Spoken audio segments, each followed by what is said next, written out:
안녕하세요. 예, 지금 현재 대한민국뿐만 아니라 전 세계가 우리가 성경에 예언되어 있는 대로 힘든 시간 여호와의 날을 맞이하고 있는 것 같습니다. 근데 우리가 성경을 오늘날 우리가 성경 중에 어느 부분을 많이 읽으면 좋을까요? 창세기부터 요한계시록까지. 계시록. 예, 계시록도 좋고요. 어느 성경책들이 오늘날 우리에게 가장 알맞을까요? 그럼 다른 질문 해보겠습니다. 엘렌 화이트이 맨 마지막으로 쓴 예언의 시는 무엇일까요? 네, 선지자와 왕입니다. 왜 그러냐면 결국 제7일 안식일 예수 재림교회가 엘렌 화이트이 뭐라고 경고를 했냐면 역사는 반복된다라고 말을 해줬습니다. 즉 남방 유다와 북방 이스라엘이 아시리아와 바벨론에 의하여 멸망하기 전에 그들에게 주어졌던 경고, 그 경고가 사실 이 시대에 우리에게 다시 들려지는 시간이기 때문에 그렇습니다. 우리는 지금 재앙과 재난을 보고 있는데 재앙과 재난이 뭐에 해당이 되냐면 여호와의 날을 맞이한다라고 성경에 쓰여져 있습니다. 여호와의 날. 우리는 그러면 여호와의 날이 즐거운 날입니까? 두려운 날입니까? 즐거운 날이요. 죄송하지만 여호와의 날은 심판, 재앙을 말합니다. 그래서 성경은 뭐라고 말하냐면 여호와께서 여호와의 날을 위하여 희생을 준비하셨나니. 자, 여호와가 뭘 준비하셨다고요? 희생. 여호와의 날에 끔찍한 불재앙과 물재앙을 우리가 만날 건데 여러분도 이제 역사적으로 보시면 알겠지만 올해 산불이 더 무서울까요? 올 늦여름부터 태풍이 올 때 아니면 내년까지의 물 난리가 더 무서울까요? 여러분 경험해 보신 적 있는지 모르겠지만 불이 나고 나면 그 뒤에 바로 물난리가 따라옵니다. 어쩔 수가 없습니다. 왜냐하면 나무가 산에 물을 잡아줬었는데 물을 잡아주지 못하고 또 반쯤 불에 타다가 남은 나무들, 찌꺼기들이 비가 많이 올 때 몰리면서 이래주로 계곡 밑에 쪽으로 몰리면서 물이 이렇게 막힙니다. 나무들이 떠내려오다 막아서 자연 뚝같이 만들어지는데 그게 골짜기마다 그렇게 되다가 그 물이 넘칠 때쯤 되면은 한꺼번에 일시에 터지면서 갑자기 밑에 한 10초, 15초 만에 물이 갑자기 늘어납니다. 그래서 2001년도에 동해안 전체에 불이 났을 때 그 해보다 더 위험했던 게 뭐냐면 그 다음 해에 루사 태풍이 왔을 때 동해안에 이제 물난리가 나면서 전기가 끊기고 물이 끊기고 거의 한 일주일 가까이 전기가 공급되지 않고 지옥 같은 일주일을 보냈던 기억이 납니다. 저도 지금 불을 보면서 걱정이 되는데요. 불은 그래도 재라도 남기지만 물은 아무것도 남기지 않는다 라는 우리나라 어른들의 말이 있습니다. 그래서 아마 우리는 이사야 43장에서 말하는 것처럼 물난리와 불난리를 우리는 이 시대에 일어날 것을 이미 성경은 예언해 놓고 있습니다. 그러면 하나님은 우리 인류가 자연을 망가뜨렸기 때문에 물난리와 불난리가 나는 거지 하나님이 불을 내리시는 건 아닙니다. 맞습니까? 그런데 아무리 인류가 자연을 망가뜨렸어도 분명히 성경에는 뭐라고 기록하고 있냐면 천사들로 하여금 그 바람을 잡고 있게 한다고 했습니다. 언제까지? 하나님의 백성의 이마에 인칠 때까지 천사들 보고 바람을 잡고 있으라고 말합니다. 근데 우리는 이 바람을 잡고 있다의 개념을 마치 일요일 협령이 내리면 바람을 탁 놓는 걸로 이해를 하는데 계시록은 전혀 그런 그림을 우리에게 제공해 주지 않습니다. 여러분, 다섯째 나팔이 울려 퍼질 때 천사가 어디에서 바람을 잡고 있는지 혹시 읽어보셨습니까?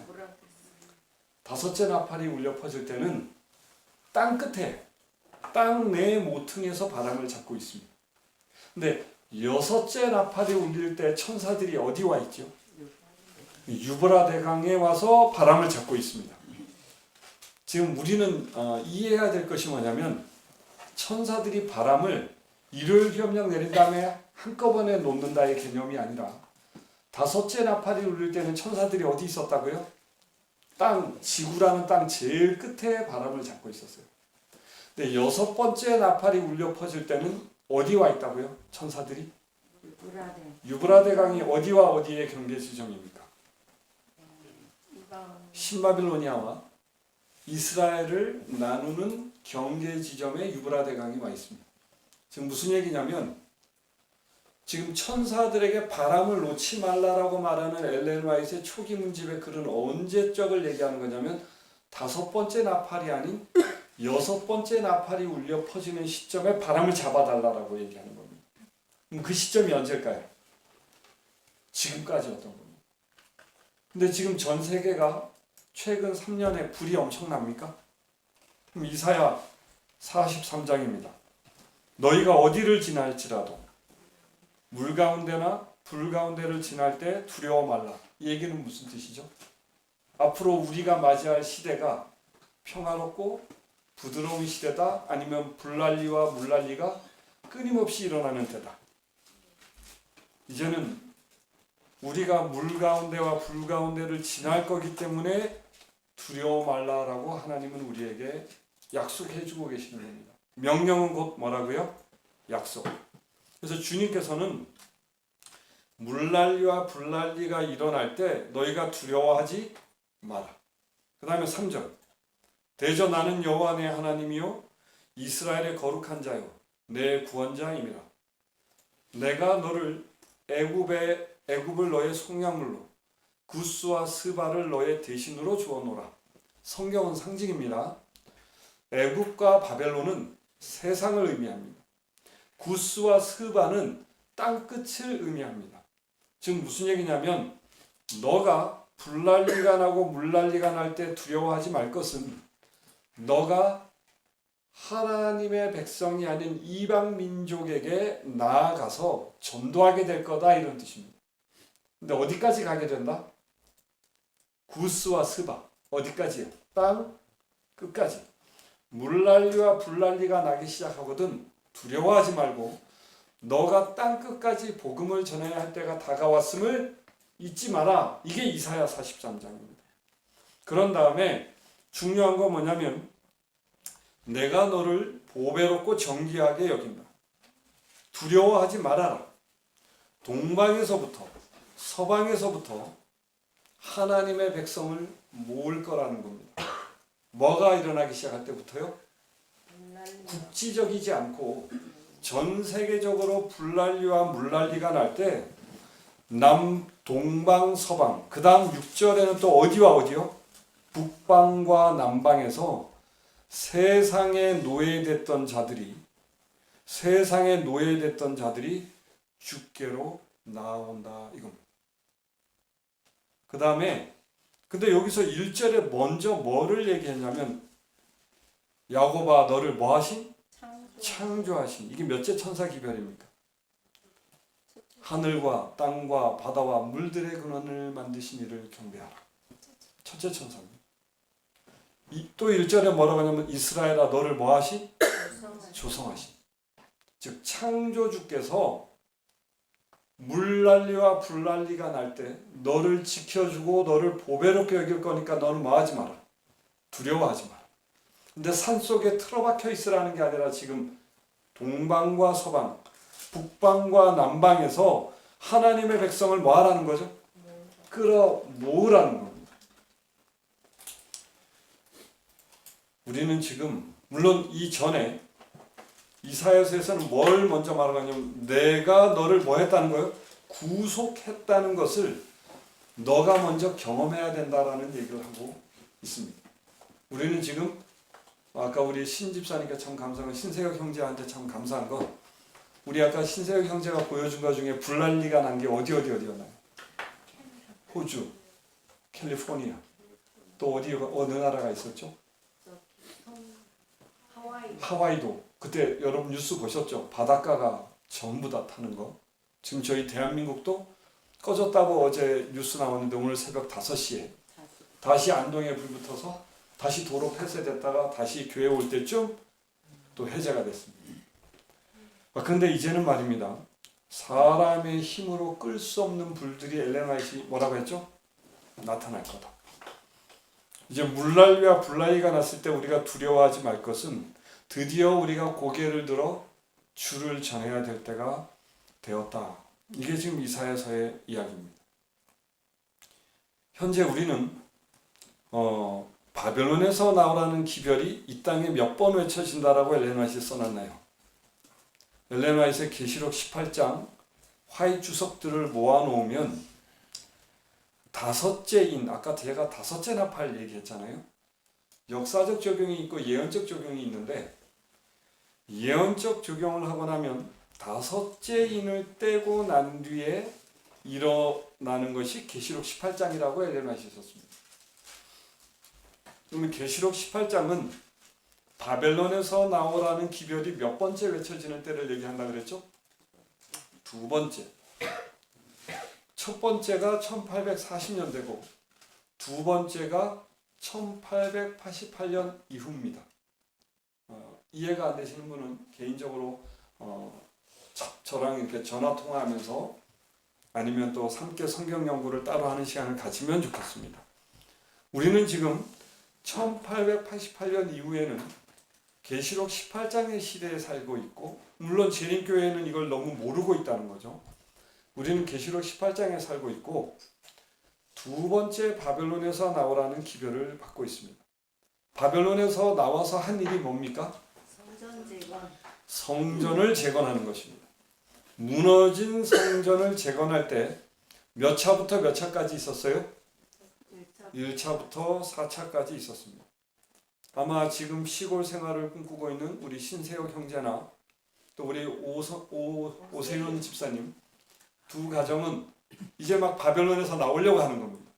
근데 미리 알아두시면 좋습니다. 우리 신 집사님 가정이나 오 집사님 가정이 시골에 오면 목적이 품성 재건하려고 오는 거거든요. 근데 누가 방해를 하냐면요, 내가 이사간 마을에 기존에 먼저 와 있던 재림교인이 여러분을 방해합니다. 이거는 제 얘기가 아니고 이게 지금 성경, 그래서 우리가 이 마지막 때 뭘 읽어야 된다고요? 선지자 왕을 읽으라고 하는 이유는 그대로 나와 있습니다.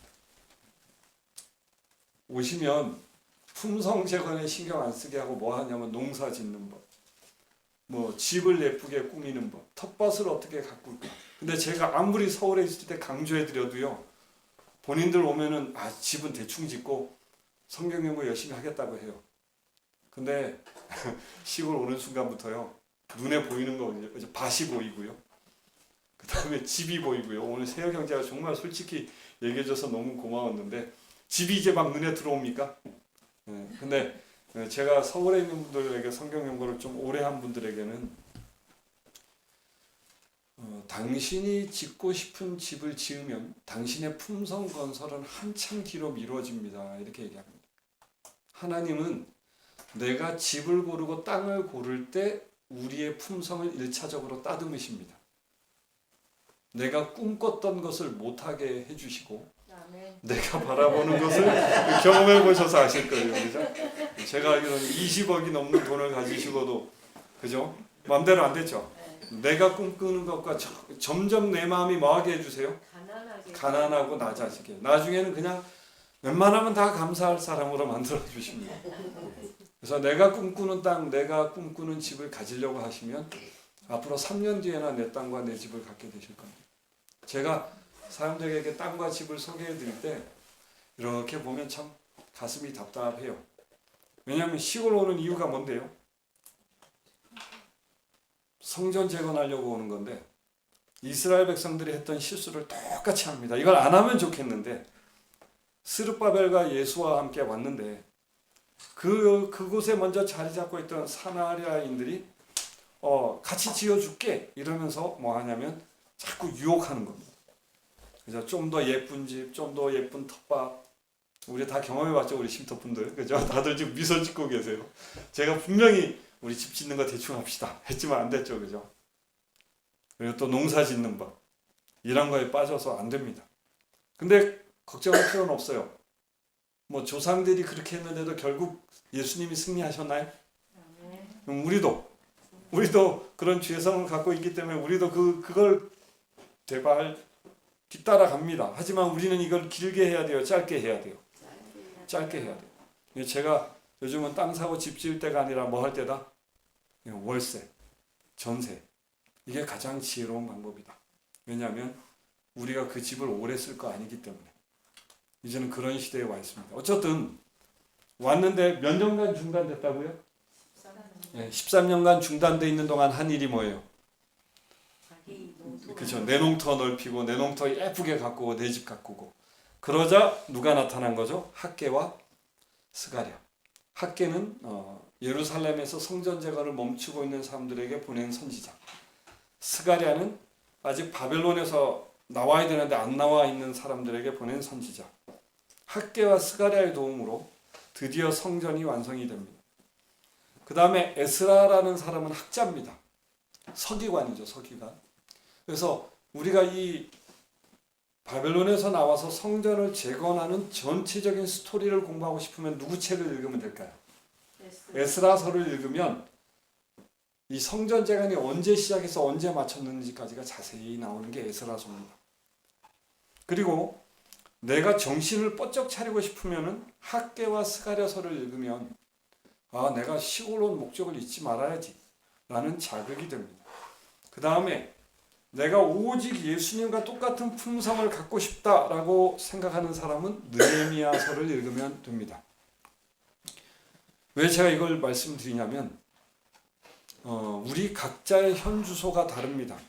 우리가 이 안식일에 같은 자리에 앉아 있으나 우리의 영적 수준과 이게 다 위치가 다릅니다. 제가 제일 괴로운 건 이 세천사 기별을 전체적으로 공부를 안 하고 대충 공부한 다음에 하시면 여러분은 시행착오를 많이 겪게 됩니다. 그래서 시골 오시면 제발 딴 거 하지 마시고 한 3개월 정도만 혼자 하셔도 좋고 부족하지만 저랑 하셔도 좋은데 한 석 달만 좀 오전 오후 투자해서 이 소선지서라도 한번 쫙 공부해 보시고 난 뒤에 시행착오를 최소한으로 줄여주시면 여러분 자신에게 유익이 될 거라고 생각합니다. 여러분 요 얘기 하나하나가 우리가 걸어가야 될 길이 그대로 나와 있습니다. 그리고 내가 지금 어디에 속해 있는지도 여러분이 아신다면 이걸 굉장히 짧게 할 수 있습니다. 오늘은 제가 이제 우리 쉼터에 있을 때만 제가 성경 연구를 계속 해드렸는데 드디어 이제 남아있는 책이 스가랴와 말라기입니다. 그래서 스가랴를 아마 이번 주에 했고 다음 주까지 하면 스가랴가 다 끝날 거고요. 말라기는 아마 4월이면 끝나지 않을까 싶습니다. 그러면 소선지서가 다 끝나는 겁니다. 미가, 나훔, 아마 이미 저랑 다 하셨습니다. 그럼 이제 오늘은 스가랴서를 할 건데요. 이미 월요일 날 한 번 했고 목요일 날도 한 번 해서 스가랴 지금 원래 오늘은 한 7, 8장을 해야 되는데 여기 지금 평일날 오시는 분이 여기 3분의 1도 안 되기 때문에 스가랴서 1장부터를 한번 복습을 잠깐 하고 그 다음에 오늘 내용을 하도록 하겠습니다. 그럼 스가랴서를 잠깐 보겠습니다. 스가랴서는 뭐냐면 신바빌로니아에 아직도 남아있는 사람들에게 보내는 글입니다. 스가랴서는 용기를 주는 글이자 심판에 대한 경고도 들어있고 우리가 무엇을 해야 품성이 변화되는지도 나와 있습니다. 스가랴서 1장을 보자면 신바빌로니아의 땅에 아직 희망이 있다라는 내용이 뭐냐면 주께서 8절에 보면 스가랴 1장 8절에 보면 내가 밤에 보니 사람이 홍마를 타고 골짜기 속 화석 나무류 사이에 섰고 그 뒤에는 홍마와 자마와 백마가 있기로. 여기는 스가랴서 뒷부분에 나오는 말과 다른 겁니다. 여기서는 하나님의 사자를 상징하고 바벨론에 나가봤을 때 아직까지도 희망이 있다. 아직 한 번 더 나갈 수 있으니까요. 여기 보시다시피 2차 귀한 영이 있을 수 있습니다. 그래서 아직 희망이 있고 이들에게 무슨 기별을 주냐면 이제 예루살렘 성전에 다시 한번 뭐를 놓겠다? 16절 먹주를 놓겠다. 다시 예루살렘 성전 재건을 하게 해 주겠다. 이게 1장입니다. 그 다음에 2장에 넘어가면 드디어 수룹바벨을 통하여 측량하기 시작합니다. 예루살렘을 측량합니다. 즉 건물을 짓겠다 이거죠. 그리고 이 예루살렘에 지금 사람이 안 살고 있고 동물이 없지만 사람이 많이 사는 곳이 될 것이고 동물들이 많이 거주하는 곳이 될 거라고 약속을 주십니다. 5절에는 더 멋진 약속을 주십니다. 여호와의 말씀에 내가 그 사면에서 불성곽이 되며 그 가운데서 영광이 되리라. 즉 예루살렘에 어떤 성곽을 쳐주신다고요? 불로 성벽을 쳐주시겠다는 약속을 합니다. 근데 이게 되려면 뭘 해야 되느냐? 스가랴 3장은 유명합니다. 여러분도 많이 들으셨을 거예요. 대제사장 여호수아가 어떤 옷을 입고 서 있습니까? 더러운 옷을 입고 서 있습니다. 근데 이 더러운 옷을 서 입고 있는 이 여호수아를 사단이 계속 고발합니다. 사단이 고발할 때 2절 여호와께서 사단에게 이르시되 사단아 여호와가 너를 책망하노라. 예루살렘을 택한 여호와가 너를 책망하노라. 이는 불에서 꺼낸 뭐다? 그슬린 나무가 아니다. 이걸 경험한 사람이 성전 재건이 된다 이 뜻입니다. 이해가 되시나요? 그래서 우리가 요건 이미 다 다뤘고 드디어 오늘은 4장입니다. 내게 말하던 천사가 다시 와서 그러면 성전 재건을 어떻게 하느냐? 나의 더러운 옷이 벗겨지고 예쁜 옷이 벗겨지는 비결이 스가랴 4장입니다. 이해되셨나요? 자, 그럼 이제 스가랴 4장을 오늘 할 거니까 보겠습니다. 내게 말하던 천사가 이제 이 잠자고 있는 스가랴를 깨웁니다. 근데 뭘 보여줍니까? 시간이 없으니까 노란색만 보겠습니다. 뭐가 꿈속에 나와요? 숭금등대가 나옵니다. 근데 그 숭금등대가 있고 그 등대 꼭대기에는 뭐가 있다고요? 주발. 주발이 뭡니까? 주석으로 만든 사발. 그러니까 주석 그릇. 커다란 주석 그릇이 있습니다. 그리고 거기에 또 뭐가 있어요? 7 등잔이 있고 그 등대 꼭대기 등잔에는 7 관이 있습니다. 그 등대 곁에는 2 감람나무가 있습니다. 자, 이걸 한번 여러분 머릿속에 그림으로 그려보세요. 어떤 모양인지. 잘 안 그려지죠? 여러분 어떤 사람은 제일 밑에 걸로 그렸습니다. 여기 보시면 요게 이제 주발이라고 생각하고 그린 겁니다. 주발이 몇 개예요? 그림에는 2개. 근데 일단 성서랑 안 맞아요. 성경에는 영어로 보면 어라고 하십니다. 바우. 하나입니다. 이거 2개니까 이거 일단 안 맞는데 재미있는 건 주발에 뭐가 들어가고 있죠? 2 감람나무에서 기름이 들어가서 이 관이 7개의 이거 틀린 사진이니까 찍지 마세요. 그렇지? 기름이 올라가고 있는 거 이렇게 어떤 사람은 상상을 했고 어떤 사람에는 이렇게 상상이 된 겁니다. 아, 이렇게 주발이 있고 2 나무에서 나오고 그런데 이 그림이 이제 가장 이 추상적으로 그린 그림이에요. 근데 제가 볼 때는 가장 성서적으로 그린 그림은 이 그림 같습니다. 2 나무에서 나오고 2 금관이 있고 큰 주발이 있고 주발에서 7관이 나와서 7 촛대로 기름이 들어갑니다. 이거는 이제 굉장히 성서적입니다. 그래서 제가 이제 이 성서적인 그림을 여기 좀 가져왔고 근데 이게 정답이라고 제가 설명드리는 거 아닙니다. 우리는 이게 어떤 건지 정확히는 모르는데 아무튼 성경만 놓고 봤을 때 이제 영어로 보자면 이런 그림이 나온다는 겁니다. 자, 그러면 여기서 이제 중요한 것 이것들이 뭡니까? 라고 스가랴가 물어봅니다. 이것들이 무엇입니까? 이렇게 스가랴가 물어봐요. 근데 주님이 너 이게 뭔지 모르니? 그러면서 스룹바벨에게 뭐라고 말씀하시냐면 이 그림에 내가 보여주는 이 영상의 핵심은 뭐로는 안 된다? 힘으로도 안 되고 뭐로도 안 되고 능으로도 안 되고 오직 뭐로 된다? 이게 우리 지난 안식일날 오후에 우리 신세혁 형제 부부와 목사님이 막 주고받고 있는 얘기에 제가 잠깐 끼어들었다가 빠졌는데 지금 저와 여러분들이 이 믿음으로 말미암는 의를 공부하고 눌리는 이유, 오늘 신세혁 형제가 아침에 말한 것처럼 나는 아무리 봐도 내 품성은 이거 안 될 것 같아요, 이런 고민에 빠지는 이유는 뭐냐면 믿음으로 말미암는 의를 우리가 자꾸 잘못 이해하기 때문이에요. 질문입니다. 내가 하나님의 심판대 앞에 섰을 때 임광은이의 품성을 검사한다. OX. X입니다. 절대 임광은이의 품성을 보는 게 아닙니다. 이 사람의 품성이 얼마나 변화됐느냐 이걸 보는 게 아닙니다. 뭐냐면 한편 강도가 예수님의 품성을 이해하자 가슴에 뭐하죠? 감동합니다. 우와, 이야. 그러면서 이 사람 마음에 어떤 지식이 저장돼요? 내가 지금까지 오해하고 있던 신의 사랑의 품성이 이 사람의 심장과 뇌에 지식으로 저장됩니다. 그러면 한편 강도를 조사 심판 때 검사할 때 뭘 검사하느냐? 한편 강도가 요거에 의하여 품성이 얼마나 변화됐느냐 이걸 본다라고 생각하기 때문에 우리가 눌리는 겁니다. 이건 아닙니다. 자, 아까 더러운 옷을 뭐 한다 그랬죠? 여러분이 벗긴다는 얘기는 저와 여러분의 품성을 본다는 거예요, 안 본다는 거예요? 안 본다는 거예요. 그리고 뭐 하죠? 덮어?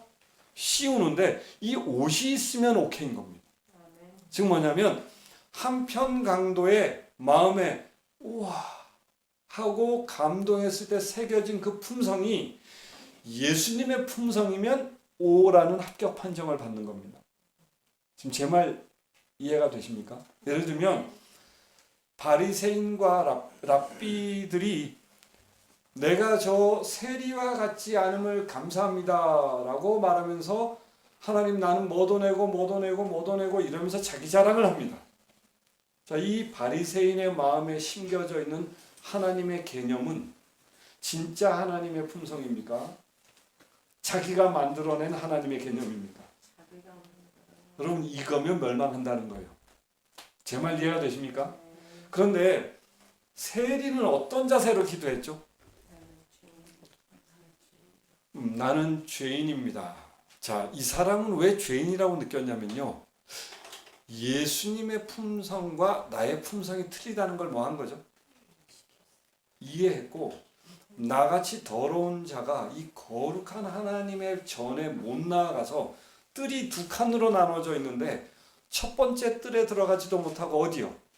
두 번째 뜰 귀퉁이에서 나도 저곳에서 예배 드릴 수 있으면 좋겠다. 근데 이게 뭐가 된 거죠? 구원의 조건.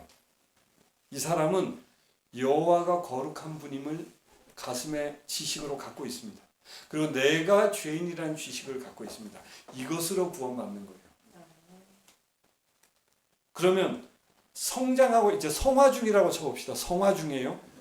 그러면 이 사람이 만약에 10계명 중에 2개는 지킬 수 있고 8개는 아직 못 지키는 상태라고 쳐봅시다. 자, 그러면 이때도 이 사람의 품성을 검사하는 걸까요? 아니에요.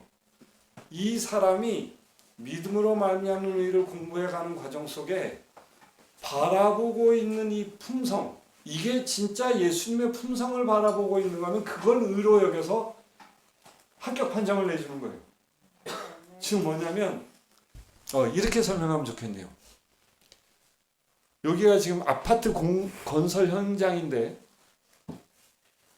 여기가 이제 재건축이에요. 맨 땅이면 참 좋겠는데 재건축. 원래 있던 더러운 건물을 부시고 새로 아파트를 지어야 되는데 여기에 사각으로 천막을 치고 이제 부시고 있는데 여기에 자이 아파트라고 붙으면 어느 회사가 짓는 거예요? 자이 아파트가 짓는 거죠. 자, 그럼 여기에 이 땅의 가치는 세요, 안 세요? 세죠. 근데 만약에 여기 건설주 임광은 써져 있으면 사시겠어요? 안 사시겠어요?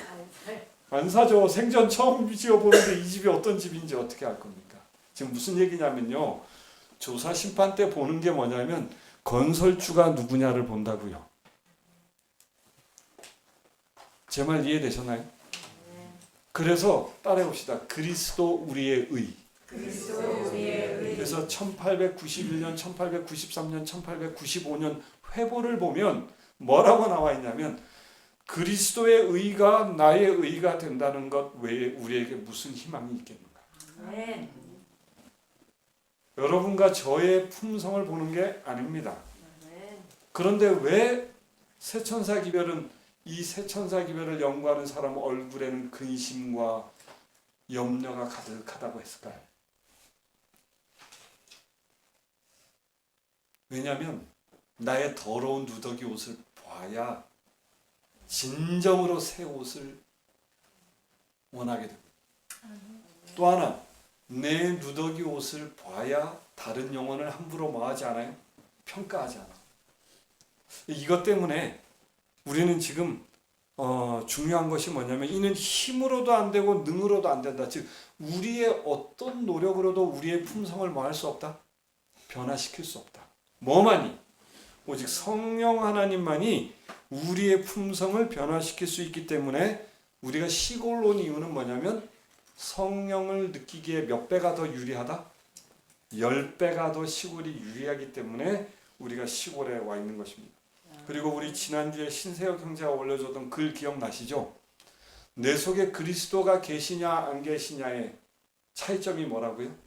나의 죄가 뭐 받을 때? 지적받을 때. 또 내가 원하는 대로 일이 추진되지 않을 때 뭐가 오면? 분노가 올라오면 그리스도가 내 속에 계시지 않는다는 증거다. 지난주에 그 세혁 형제가 올린 거 한번 꽃내 쉼터 올린 걸 보셨나요? 저는 그 글이 이게 우리 쉼터 사람들이 지금까지 추구해왔던 것을 한 문단으로 요약해 놓은 거라고 저는 봅니다. 우리는 죄가 지적받을 때 분노합니까? 안 합니까? 본능입니다. 내가 분노해야지 하고 하는 게 아니라 본능입니다. 근데 이 본능을 성령의 도우심으로 얼마만큼 분노하지 않는 상태에 이르러 가고 있느냐. 근데 이거를 누구의 힘으로 하라는 거죠? 내 힘이 아니라 성령의 힘으로 하라는 겁니다. 그러면 이걸 다 할 시간이 없고 이제 5분 남았기 때문에요. 결론만 얘기하자면 하나님의 전의 회복과 건축을 방해하기 위하여 생겨났던 그 어려움들과 똑같은 난관들, 그 스룹바벨 앞에 나타났던 곤란의 큰 산들을 오늘날 하나님과 그분의 사업에 충성하는 사람이면 누구나 다 만날 것이다. 제가 여러분 지금 선지자왕 공부 좀 꼭 석 달간 하세요라고 했던 이유 아시겠나요? 지금 스룹바벨이 바벨론에서 나와서 예루살렘 성전을 재건할 때 만났던 어려움들을 우리도 뭐 한다고요? 다 만날 거기 때문에 우리는 이걸 소선지서들을 연구해야 되는 것입니다. 감사한 건 이겁니다. 노란과 같이 읽어봅시다. 시작. 주의 사업의 반대편에 서는 사람들은 잠시 동안은 그 사업을 방해할 수 있을지 몰라도 내내 인도에 오신 꽃 같은 성령께서는 오늘날도 주의 사업을 인도하실 것이다. 따라서 여러분이 성령과 교감이 되는 거에만 집중하세요. 일단 뭐 했으면? 시골로 오셨으면 밭일은 운동할 만큼만 하셔야 돼요. 내가 성경 공부하다가 지치고 집중이 안 돼. 그때 나가서 밭일 하는 거지. 그 밭일이 주가 돼가지고 밭일 때문에 막 해 뜰 때부터 해질 때까지 일하고 시간 남으면 말씀 읽고 그럴 거면 차라리 도시로 가셔서 다시 직장을 얻으시기를 권해드립니다. 왜냐하면 우리는 지금 성령의 임재를 내가 느껴야만 내 품성이 재건된다 이겁니다. 그러면 아까 그 주발에 기름이 받쳐져야 되죠, 그죠? 그래서 엘렌 화이트는 이렇게 우리에게 조언을 합니다. 녹색 읽어봅시다. 시작. 우리는 모두 전에 없던 방법으로 열처녀의 비유를 연구할 필요가 있다. 여러분, 우리는 지금 열처녀의 비유를 내가 다 뭐하고 있다고 생각해요? 이해해. 나 알아. 그래서 우리는 안 바뀌는 겁니다. 여러분, 열 처녀의 비유는 밤중 소리와 아주 밤중 소리이기 때문에 이거는 초기 문집 전체를 다 읽어봐야 하는 겁니다.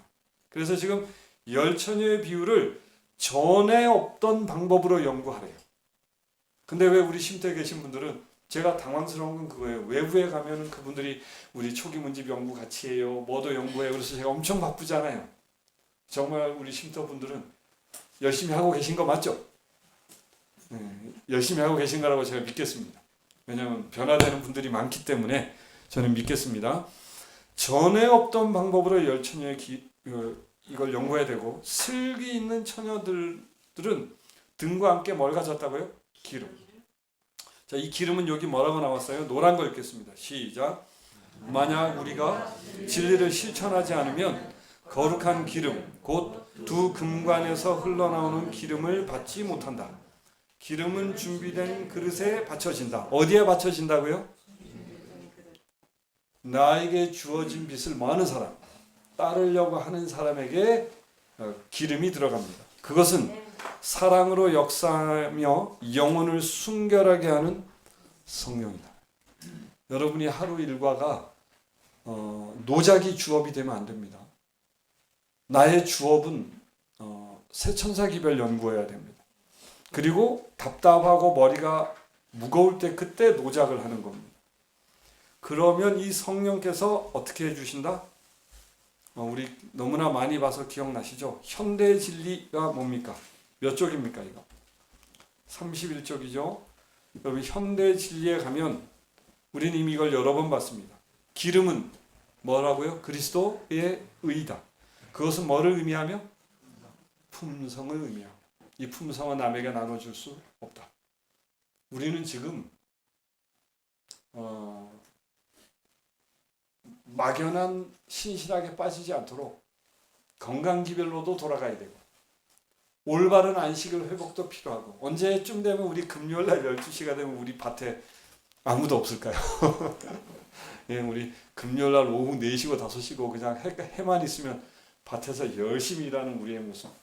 엘렌 화이트이 이도 버리지 말고 저도 취하라고 했습니다. 외적인 안식일 준수도 필요합니다. 금요일날 12시가 되면 일을 멈추는 것이 우리에게 필요합니다. 근데 평일날 일 안 하던 사람이 또 그거 핑계대고 금요일날도 일 안 하는 거 보면 또 청년들이 욕을 얻어먹어요. 그죠? 평일날 열심히 일하다가 금요일날 오후 일찍 일을 끝내면 좋은데, 평일날도 일 안 하다가 금요일날도 일 안 하다가 이렇게 되면 또 이게 나중에 욕 얻어먹는 일이 됩니다. 어쨌든 간에 우리는 전에 없는 정신으로 품성 변화를 성령께서 이루어 주시도록 울부짖는 우리가 되어야 됩니다. 그러면 이제 결론만 내고 끝내겠습니다. 이거를 어떻게 하라고 지금 여기 다 읽어보면 좋은데, 이거 원하시면 제가 파일 여러분에게 다 넘겨드리겠습니다. 오늘날 주발은 뭐를 상징하냐면, 금기름이 흘러들어가는 금주발은 살아있는 하나님의 기별자들의 마음을 나타낸다. 여러분, 성령을 받아들이는 주발이 뭐를 나타낸다고요? 우리의 마음이에요. 여기에 쾌락이 가득 차 있고 나의 이기심이 가득 차 있는 것입니다. 그래서 우리에게 필요한 건, 이것은 불성령의 뭐라고요? 침례이다. 그래서 이게 경고라는 겁니다. 우리가 시골 온 목적은 성령을 통해 내 죄를 보기 위해 온 거지, 여기서 뭔가 괜찮은 자리를 잡고 이러려고 온 게 아닙니다.